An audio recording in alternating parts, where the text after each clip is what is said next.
just shut the fuck up. Girl, who the fuck is we? I ain't doing.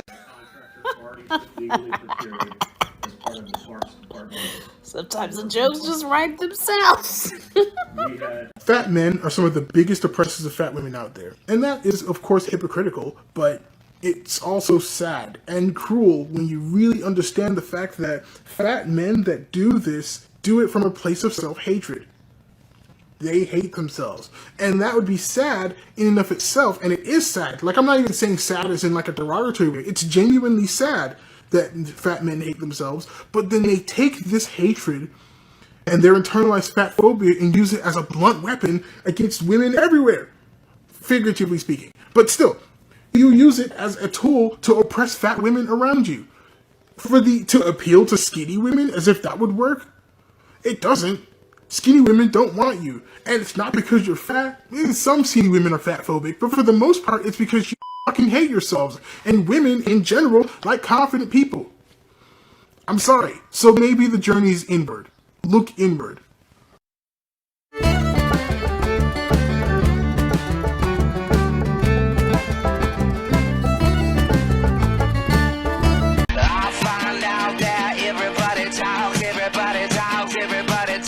There he is! There's my favorite white boy! It started with a whisper, and that was when I kissed her.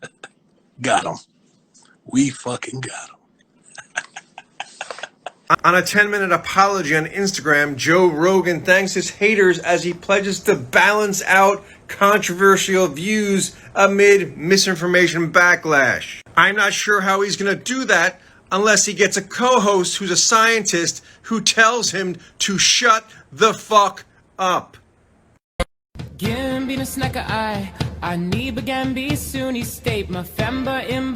You asked this forever ago. I'm so sorry, but I'm so glad you asked, and I'm gonna answer it now. Nibbling is just a gender-neutral term for niece or nephew. So if your sibling's child is gender non-conforming or non-binary, nibbling's a great term for them. If you are referring to multiple nieces and nephews, nibblings is a way easier way to say that. I default to it now because it's just simpler. You brother! Chug a beer, chug a beer, chug a beer. Hopped in my truck and I hit a deer.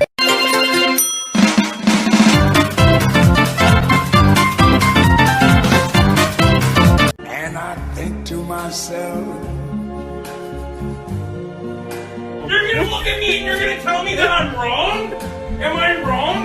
She wore a crown and she came down in a ball. The reason we have so much discrimination in the world today is because you feed your children animal products. From birth, we're taught that certain animals, like pets, should be loved and cared for, but then these animals over here, cows, pigs, chickens, and fish, should be tortured and murdered. We don't question these sorts of things when we're taught this as a child. If you're told a lie enough times, it becomes your reality. Teaching this to kids is the root of all discrimination that we see in the world. Just imagine if we taught our children to treat all animals fairly and not to treat certain beings or species differently just because they might look a bit different from us or they're not as intelligent. If we teach humans not to discriminate based on species, we would 100% see far less discrimination amongst our own species as humans. People always say that we should worry about our own species before we start worrying about the animals. But we've got it all backwards. Let's stop indoctrinating our future generations to discriminate between species, and then maybe we can fix some of the things that we see between humans today.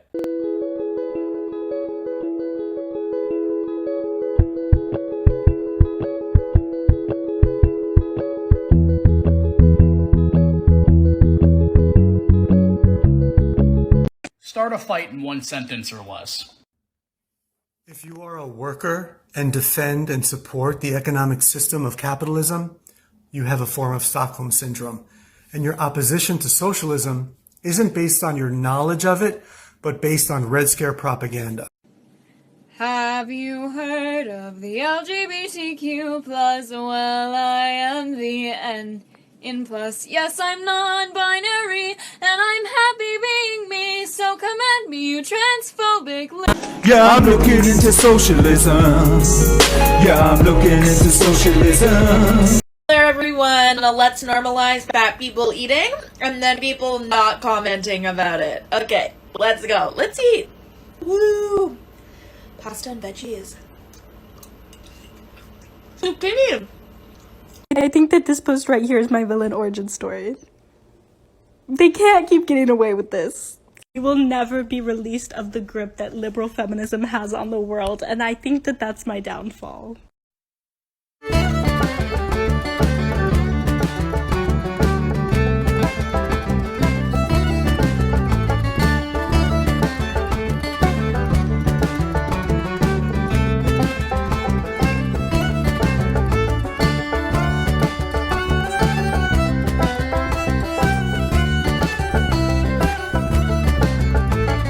Instead of using the typical mom and dad parent titles, there's actually gender neutral and non-binary parent titles that exist. So here are some examples. Pom Pom, Zaza, and Zizi. Ever since I started being openly transmasculine non-binary, I have been kind of afraid to wear my dresses and my skirts and my booty shorts and things that would show off my more feminine qualities.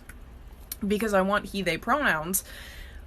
But if you go out in something that's considered feminine by society, you get she, her pronouns. Even if I do the makeup for like a beard and stubble and stuff and like all the contouring in the fucking world and a binder with my dress, I still get she, her pronouns. And I'm just like, fuck all of that. So for a while, I just sort of avoided wearing dresses and skirts and stuff again.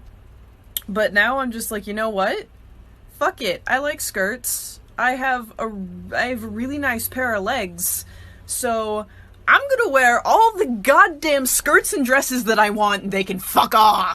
I have a question for other genderqueer educators. I am just finishing up my teaching degree, and I was wondering how you all respond when students or parents misgender you in a way that doesn't turn into a power struggle. Because when I've had students misgender me so far, I don't know how to respond, and usually when I correct them, they just ignore it. I'm just curious what y'all do.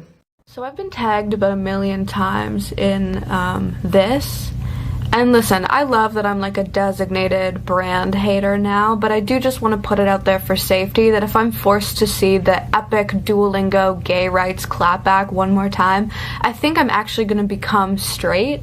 So, you know, proceed with caution. But listen, I perused the comments on this video, and people are literally acting like the Duolingo owl threw the first brick at Stonewall. People are in the comments like, you gotta hand it to the Duolingo owl on this one. First of all, I don't have to hand shit to the Duolingo owl. People are acting like they took some crazy risk by doing this, but their target demographic is people who are interested in learning a second language and can't afford professional classes. And the Venn diagram between that and young liberals is a circle. Once major banks start using gay people in their advertisements, it stops being a radical move to say that you're not homophobic. If the Duolingo owl said fuck the troops, I would be impressed. If the Duolingo owl said fuck the troops, I'd be like, okay, maybe we do have to hand it to the Duolingo owl. But yeah, making a statement that 100% appeals to 100% of your target demographic isn't taking a risk, that's just what marketing is. Like, brands have been starting beef with other brands since like the dawn of radio. It's not a risk unless it alienates your audience. Like, I would be impressed if Depends Adult Diapers came out with an anti-homophobia stance. I would be impressed if purveyors of chunky cat-eye glasses came out as anti-turf. But in general, be less easily impressed. Be less easily impressed by the Duolingo owl. In the grocery line, and there's a woman ahead of me talking to her friend that was with her, telling her about how she scheduled all of her kids for their, COVID vaccination appointments. Well, she had one of her kids with her who was a little boy. And of course, his reaction to hearing this was, no, I don't want to get a shot. They hurt. Please don't make me get a shot. Blah, blah, blah, blah. Typical kid response, Her reaction to him was this: if you don't get your COVID vaccination, Santa can't come to the house and bring you gifts, because Santa can only come into the houses of vaccinated children to bring them gifts. So that's what we're doing now. So the little kids in Timmy's class that maybe can't get the shot, Santa ain't coming to their house. Okay. There is absolutely no reason why Hurricane Ida should have done that much damage to Louisiana and Mississippi and along the path that it's going to take. And part of the reason why is because there is infrastructural and environmental racism in a lot of minority and low socioeconomic communities. There's no reason that the southern border of Louisiana should still be struggling to figure out what type of infrastructure and technology they can use to prevent minority communities from being destroyed. And on top of that, not just being destroyed, but also having to put in their own resources to rebuild their own community. Like, wake up and smell the flowers, people, okay? There is race embedded into every decision in the United States of America, and the sooner that we realize that, the sooner we can stop people from dying because of things that could have been prevented. Ain't nobody gonna tell me how to live.